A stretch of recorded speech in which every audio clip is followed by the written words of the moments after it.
Good morning mga idol. Ito another set of land preparation natin sa panibagong pagtatanim dito sa palay. So ito yung another set of land preparation para doon sa tanim. So ayan, ini-start na natin i-cultivate o ng tractor. At yun. So yung dito sa kabila, ito malapit ng anihin at yan mga ilang linggo na lang pwede na itong anihin. So yun ang yung strategy yung ginagawa. Papalit-palit lang or sunod-sunod lang yung pagtatanim para hindi naman masyadong mahirap doon sa pag-aalaga natin. So ayun, so mga ilang days pa ito, mga next week sigurado ito tapos na at may tanim na ito. So ayun, ito kasi medyo hindi or matagal na hindi natamnan at yun ang medyo masukal yung damo, pero after ilang days nito malinis na yan. Madali lang yung pag gawa niyan or pag handa. So itong puno ng acacia na to, ito yung very iconic dito sa sa taniman na to.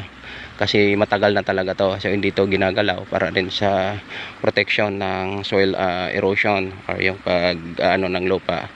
At ito yung kanal na to, ito yung dinadaanan. Minsan kasi pag malakas yung ulan, bumabaha dito. Kaya ito mayroon siyang kanal dito, diretso doon sa ilog o ilog kasi yung baba na yan. So at ito yun galing doon sa taas. So malakas kayong dyan yung baha pag naulan kasi yung bundok yan dyan o yung highway at bundok yan dyan sa banda na yan.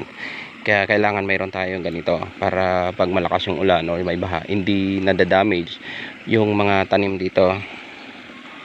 So ayan po, time check 7 o'clock in the morning. So ayan po tayo,